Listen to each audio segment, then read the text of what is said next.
is the Man in Black. I'm very happy to step over from the soundstage of Suspense to stand in for my fellow scare master of ceremonies, Peter Lorre. Mr. Lorre had to attend a special conclave of the International Association of Witches, Goons, and Creeps, of which he is a charter member. So I am here in his place, opening the doors of the Mystery Playhouse.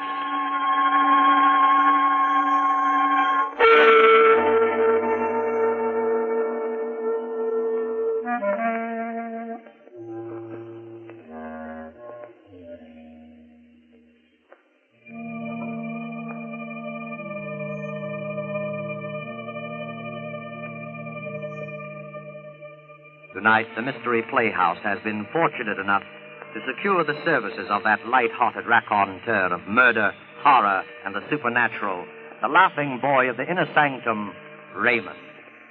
Raymond's been telling about the horrible things that happen to other people for a long time now, and getting a huge bang out of it. But tonight the tables are turned, and he finds himself on the receiving end, which seems like poetic justice indeed. I think it might prove interesting to find out how Raymond's much vaunted sense of humor survives the acid test. So follow me to the home of the squeaking door, little house of 1,000 horrors, the inner sanctum.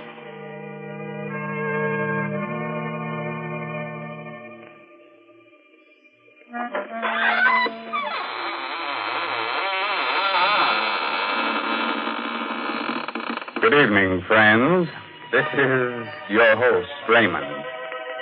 Welcome to the squeaking door of the inner sanctum. For those of you who write in to find out why our door squeaks so much, I guess now is good time as any to explain that the hinges are rusty with dried blood. Through that door pass the most beautiful ghouls in the world. Won't you come in?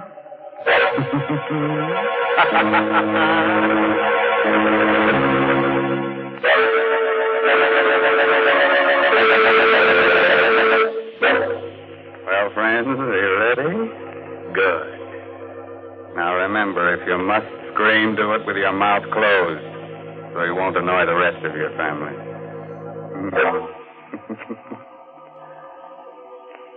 You know, you don't need dark old houses or murky graveyards to feel the chilly presence of beings from the other world. Last week, just after I completed my broadcast, I was called to the telephone. And I picked up the receiver. I heard... Hello, is that you, Raymond? Yes. Are you going to be at home tonight? Yes, why do you ask? Because I'm going to drop by. Something I want to ask you about. Try to be alone. Who are you? Don't you remember me? Well, the voice is familiar, but I can't quite place it.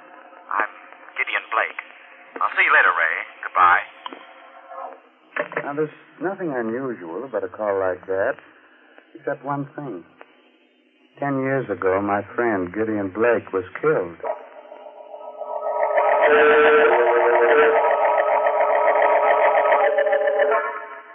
I was sure that call was some joke. I remember laughing about it as I sat down in my living room with sandwich and basket milk.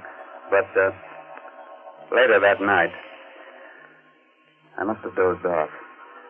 I remember being awakened by the tower clock chiming. It was midnight. Somewhere a cat howled against the moaning wind that had sprung up. Strange chills and a shudder through my body. Front door must have blown open. I went to see. Standing there was Gideon Blake. Good evening, Raymond. Blake. You shouldn't be so surprised. I told you I was coming. Yes? You've changed so. It's been a long time. More than 10 years, I believe. But I don't understand. You were burned to death. How on earth did you come back? There are many things which you will never understand while you're alive and on this earth. Why'd you come here? To give you this piece of paper. Huh? What's on it? The names of 4 persons. They're alive now. In a short time, they will all be dead. I looked at him carefully as he talked. He looked hideous, ugly, with horrible burns on his face. The man had the look, touched the very smell of death. Good night, Raymond. I looked at the slip of paper my friend Gideon had given me. There were 4 names. Stella Marlowe, Robert Lane, Amelia Cardway, Raymond Edward Johnson. The first 3 names I didn't know. The last was very familiar to me. It was my own name.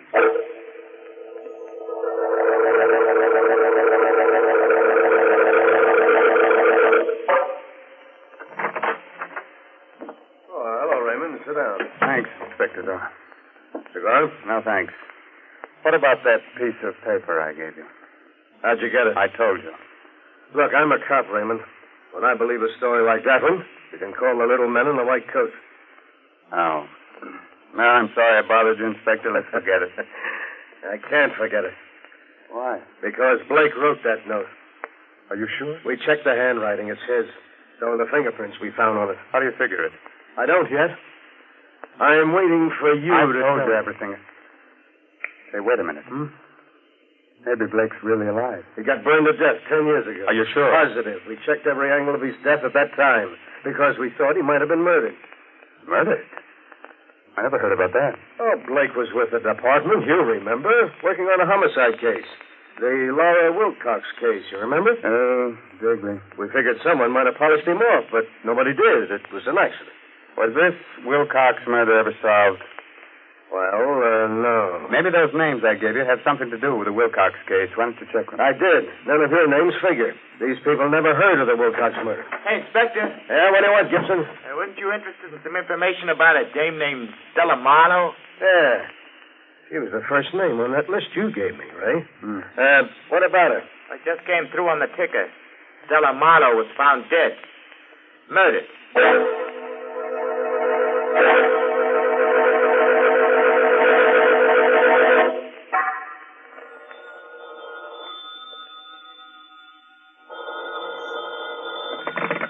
Hello? That you, Ray? Mm-hmm. This is Inspector Doyle. We're trying to get you all day. Oh, I just got in. I've been down to the police library studying the file on the Wilcox case. All right, forget about that. Now listen, I want you to lock your door and all the windows.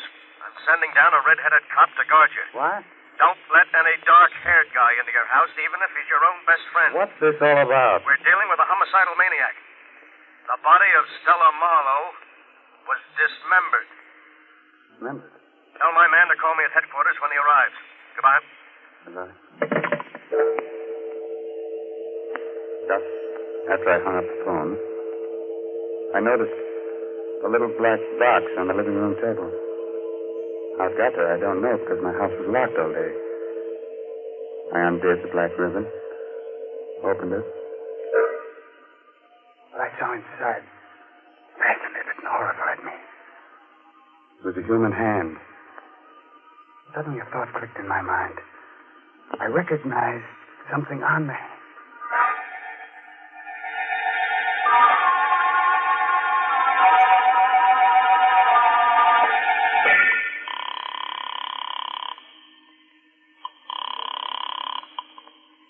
Hello, Inspector Doyle speaking. Inspector, this is Ray Johnson. Yeah, what is it? Did you ever find out what happened to Stella Wilcox? Huh? She's the stepdaughter of the murdered Laura Wilcox. Why do you want to know? Well, she was suspected of the murder for a time. Listen, will you drop that angle? Will you just answer 1 or 2 questions? Did the killer dismember the whole body in the Stella Marlowe murder? Just the hands. Fine. Did he have on a large diamond ring, the 3rd finger on the left hand? Yes. Her friends say she wore it all the time, but how do you... I've got it here. Someone sent me a hand with a ring on it. What? And get this, there's a name engraved inside the ring. The name is Laura Wilcox. What? There's a scar on the thumb. There was a scar on the left thumb of Stella Wilcox's print in your file. I took a fingerprint. The prints on the hand and the fingerprints of Stella Wilcox are identical. Are you sure? Yes. Stella Marlowe and Stella Wilcox are the same person. Did you find anything else there? Yes. Black hair and the fingernails. I'm coming down to your place as fast as I can get there. Goodbye. Goodbye. The front door slammed a second after I hung up. I turned around. Coming toward me was a man with jet black hair.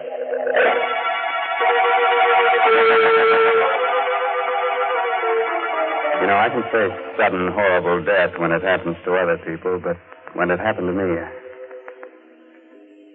Well, the man with the jet black hair looked quietly at me and said, I'm Robert Lane. You're Raymond Edward Johnson, I believe? yes. Inspector Doyle spoke to me about you. Can I sit down? What do you make of all this? I don't know what to make of it. You heard what happened to Stella Marlowe? Yes. You know that's not her real name? Yes, she was the stepdaughter of Laura Wilcox, but I do know. I think I know more about this than you imagine. Is your name really Robert Lane? Why? There was a chauffeur in the Wilcox home, a man named Lowry. I wonder... There's no harm in telling you now. Yeah, I'm that chauffeur. And Amelia Cardway? She was Mrs. Wilcox's maid.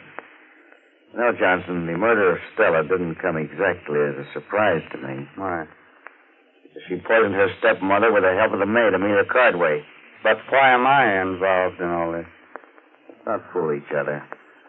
Somehow you discovered that Stella murdered her stepmother. But after 10 years, you can't dig up any evidence, and you know it. So you invent this wild story about Gideon Blake. Just the right sort of psychological scare to frighten the two women into making a move that'll give them away. Very clever. Just a moment. What color is the hair of Amelia Cardway? Blonde. Pretty shade of blonde, in fact. Very attractive girl 10 years ago. Oh, what's in the box? I advise you not to look. I rarely follow the advice of other people. Oh. Where'd you get this? Someone left it here this evening. That ring.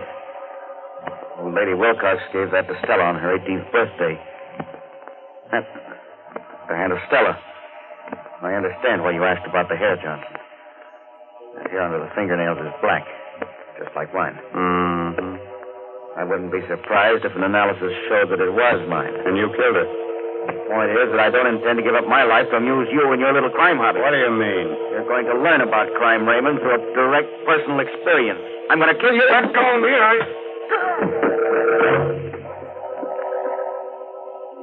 He was a powerful man. His blow dazed me. I struck my head against the furniture. I lay down on the floor dazed. Like a slow-motion picture, I saw Lane approach and lean over me. A long knife in his hand. You didn't expect to stir up this hornet's nest, did you? Crime and murder is very amusing, isn't it? Well, you'll find out just how funny it is. I saw him raise his arm. I was powerless. He was driving the knife down. Suddenly... Let go. Grab my hand. I did. Gideon Blake. Yes. I heard him scream. Somewhere the door slammed. And I blacked out.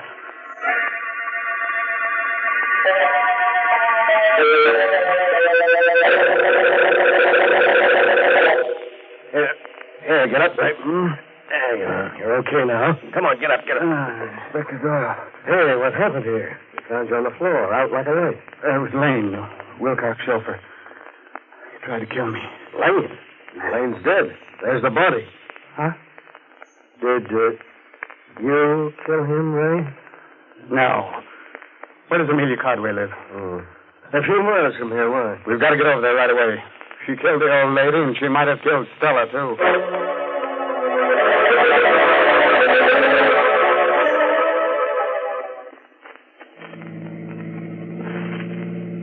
I don't see how Amelia Cardway could have done it. Maybe you'll tell me next that Gideon Blake did it. I don't know. Gideon Blake didn't have a hair on his head. Besides, he's dead. I never arrest a dead man for the crime of murder. You can't get confessions on him. Perhaps Lane did go to see Stella shortly before she was killed. They were all in this together. Yeah? They told you they didn't know each other to protect themselves. Now, that still doesn't explain how the hand got to your place, or why Gideon Blake came back from the dead, or why we found those black hairs under the fingernails. Yeah, I've got an idea about the hand. Yeah? I think it was dismembered so that you would never know that Stella Marlowe was Stella Wilcox. Huh? She changed her appearance, but she couldn't change her fingerprints. Well, then who left it at your place, and why? And why should you be on the murder list? Don't remind me of that, please. Well, here's Amelia Cardway's cottage. Maybe we'll get some of the answers here. Come on. What? Inspector. Help! You get up? Yeah. Come on, follow me, Ray. Inspector Doyle had his gun out and was running into the house. I followed a few steps behind. In a moment, I was in the living room. Doyle was standing there. Well, what happened? Why did you scream for help? In an old chair sat what was once an attractive woman. Her blonde hair was streaked with gray, but the face was a mask of terror. I recognized her from the picture in the police file. It was the former maid of Laura Wilcox, Amelia Cardway. Yes, Mrs. Wilcox. In just a minute. Come in, Mrs. Wilcox. What's the matter with her? Yeah, she's cracked or delirious. Just keeps sitting there like that, mumbling. You can't live with secrets. Someone will find out. I'm glad they found out. Now she'll never come to see me again, never. Yeah, well, who came to see you? Mrs. Wilcox. I didn't want to give her that medicine. I knew it was poison, but Stella made me. She made me. And so did he, the chauffeur. Getting out of the chair, Inspector. Look, there's a knife in her back. Miss Cardway. There she is, at the top of the stairs. Mrs. Wilcox. Where? At the top of the stairs, Inspector. Look, it's Laura Wilcox. I'll tell everything, Mrs. Wilcox. We were all in on it together. Stella, the chauffeur, and me. I didn't want to do it. Forgive me. I'm going upstairs. You look after Ray. The moment he reached the bottom steps, Mrs. Wilcox disappeared. I stooped over the Cardway woman. She was dead. A burst of pistol fire came from the upstairs part of the house. A moment later, Inspector Doyle came tumbling down the stairs, the gun still in his hand. He was unconscious. I looked up. At the top of the stairs stood Mrs. Laura Wilcox. She said nothing, but calmly came down, holding the poker she had struck the inspector with. She bent down, took out the knife from the body of the dead Amelia Cardway. I was too startled, too frightened to move. Suddenly the woman took off her hat, her wig, and there stood Gideon Blake. You'd better go now, Raymond. I don't understand that disguise. Look there. The entrance to the dining room. Fire. Yes. Fire. You'd best leave at once. Those flames are spreading rapidly. Take Inspector Doyle with you. Blake, hurry. Yours is the last name on my list, you know. He didn't have to say any more. I dragged the inspector through the door. Gideon Blake turned, smiled at me, and walked directly into the flames. That was the last I ever saw of him.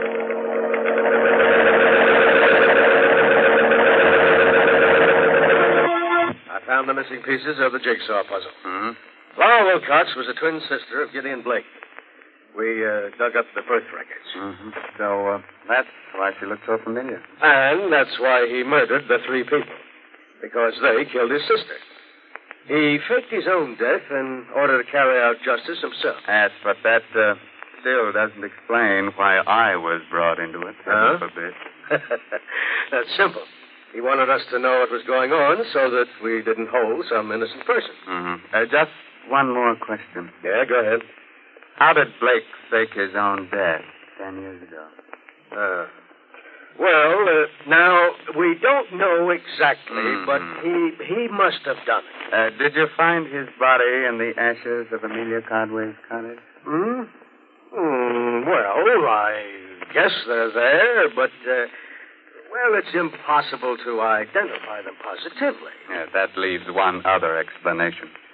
What's that? That Gideon Blake actually died 10 years ago.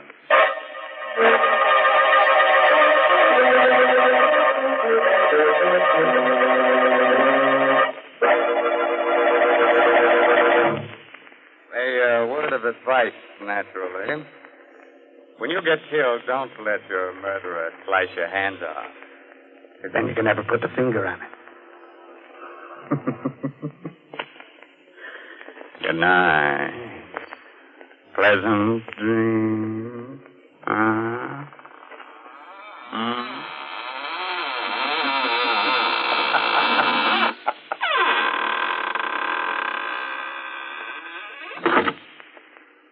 You have been listening to an Inner Sanctum Mystery starring Raymond Edward Johnson.